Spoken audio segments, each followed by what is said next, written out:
En primer lugar, creo que hay que hacer un ajuste gradual del presupuesto público, de la economía pública.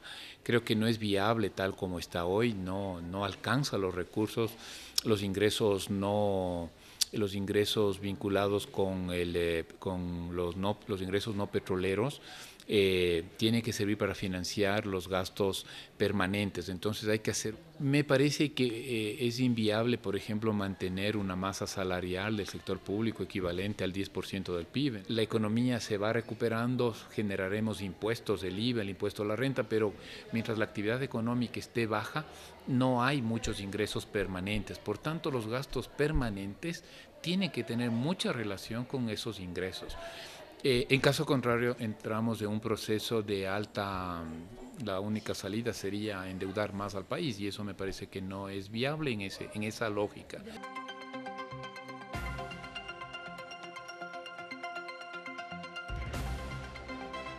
Los planteamientos que personalmente hago es que en esa lógica de reducción gradual de la economía pública, del presupuesto público, dos cosas. Lo uno, mantener el gasto social importante que tiene el país para garantizar condiciones de vida mínimas para nuestra gente. Y el otro es mantener una inversión pública lo más que se pueda.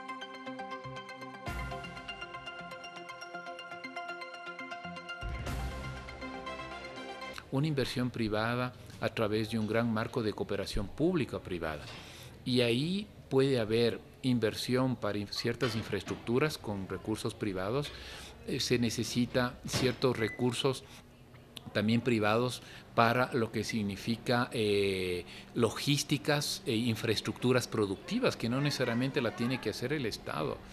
Entonces, en una alianza público-privada, una vez que se hace el ajuste económico de la economía pública, el presupuesto público, para que la economía no caiga y entre en recesión, se profundice elementos recesivos, lo que hay que hacer es pues precisamente mantener una inversión, pero con la participación privada.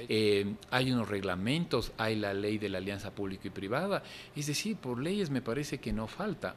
Entonces, lo que falta es, me parece, el mensaje político desde el lado gubernamental, en el sentido de que es parte de una estrategia de recuperación de la economía.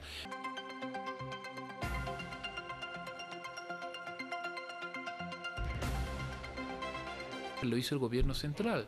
Y el dato que tenemos es que los gobiernos seccionales, los gobiernos locales apenas aportan con 1.5 del PIB en cuanto a inversión. Es decir, lo que invierte los gobiernos locales equivalen a 1.5 del PIB.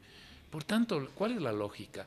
También, si queremos sostener de alguna manera la inversión pública, creo que hay que dar responsabilidades a los gobiernos locales. ¿En ese análisis sí se ha tomado en cuenta qué influencia pueden tener los retrasos de los pagos a los gobiernos seccionales? Sí, ese es un tema, por eso mismo creo que se necesita también un proceso de reforma para una mayor descentralización, porque ya las cosas han cambiado, no podemos esperar que el gobierno central sea el gran inversor de todo.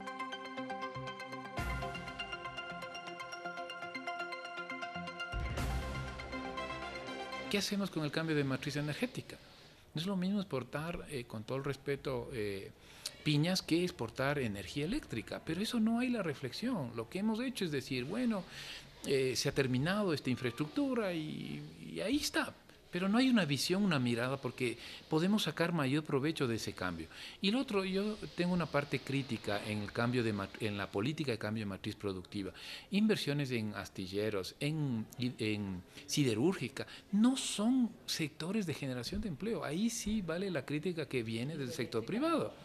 Hidroeléctrica, pero por esta visión estratégica en que me permite sustituir importación de energía, que algún momento lo hicimos, no es generadora de empleo, pero podría ser generadora de divisas, que nos interesa mucho, generadora de innovación tecnológica, porque vender energía nos va a poner a correr a todos.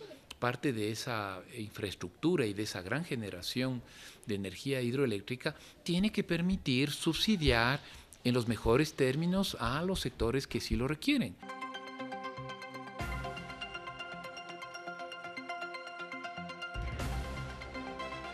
canalizarlo bien hacia sectores que generen empleo. También es cierto. Ejemplo, ¿dónde tenemos que hacer inversión, infraestructuras, facilitación de logísticas? Uno, la manufactura. ¿Qué manufactura? Manufactura de alimentos. Los alimentos representan más o menos el 50% del total de manufactura, ¿no? Porque el otro área es la propia reconstrucción, el área de construcción.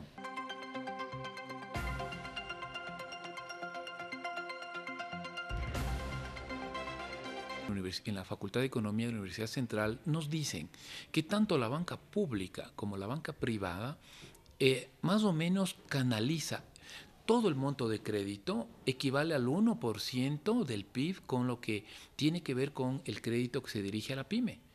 Entonces uno reflexiona y dice, a ver, pongamos esto sobre la mesa. Significa, en subsidios más o menos el país invierte en un 4 o un 5%. Y a las pymes invierte el 1% del PIB o del Producto Interno Bruto. Entonces no sé si queda clara la relación. El país nos está diciendo que es más importante subsidiar que dar crédito a la pyme. Entonces no reclamemos que no hay empleo, porque no hay empleo porque el principal generador del empleo es la pyme. Eso está escrito en todo lado, las estadísticas lo dicen, todo el mundo sabe. La gran empresa no es la gran generadora de empleo, es la pyme.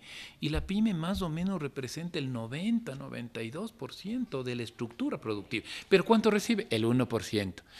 Y entonces hay que hacer un cambio, incluido la banca pública, porque también algunos se han quedado como muy satisfechos pensando que se ha hecho un trabajazo. Yo soy muy crítico, yo creo que ha hecho un trabajo bastante mediocre la banca pública en este país en los últimos 10 años. ¿Qué hace Pero falta para cambiar yo creo esta realidad? Es una cuestión de sí, decisión, parece. es una decisión en lo que respecta a la banca pública hay que hacer un ajuste tremendo en su gestión. En su visión, cómo se entiende la banca pública, hay que dotarle de recursos a la banca pública, ¿sí? Tiene que salir, por ejemplo, buscar mecanismos de financiamiento y autofinanciamiento de la banca pública.